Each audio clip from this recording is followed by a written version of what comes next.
Cela se passe dans les montagnes de Kabylie du côté de Ain el-Hammam. Deux jeunes gens de la commune, Monia et Chérif, de deux associations différentes, ont voulu rendre hommage aux femmes des villages en recueillant leurs témoignages sur leur vécu.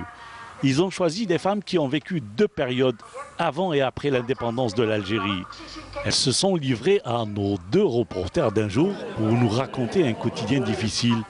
Beaucoup parmi elles avaient élevé seules leurs enfants à cause d'un mari décédé ou d'un mari parti à l'étranger. On a pensé à faire comment rendre hommage aux femmes, à nos mamans, bien sûr, à nos grands-mères.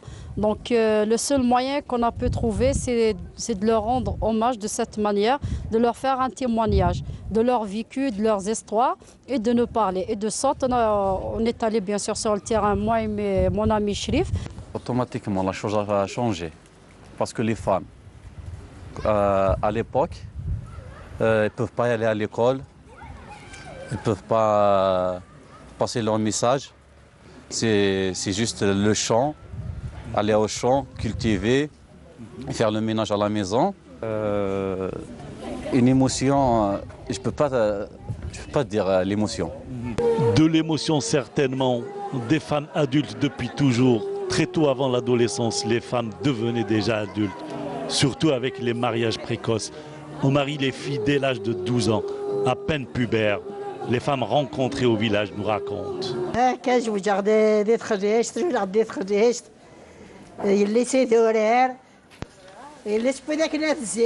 C'est ici que je suis née et j'ai grandi. Je me suis mariée, je suis une vraie montagnarde et fière de l'être. À l'époque, la vie était rudimentaire. On faisait le travail des champs et le petit élevage. Aujourd'hui, c'est la planque. On vit comme des petites princesses. Mes parents m'ont mariée à l'âge de 12 ans. Mon mari avait 22 ans. Devenue veuve, j'ai élevé mes enfants dans des conditions difficiles, sans aucune aide. Et si c'était à refaire, jamais je me serais mariée aussi jeune. D'ailleurs, je n'accepterai jamais de voir ma fille se marier trop jeune. Les choses ont évolué aujourd'hui. Des progrès et beaucoup d'indépendance pour les femmes aujourd'hui, même dans ces régions reculées du pays. J'ai fait un petit atelier, grâce à mon mari bien sûr qui m'a aidé à monter les échelons, chouïa. Pour l'instant ça va bien, c'est bien. Ça a vraiment évolué.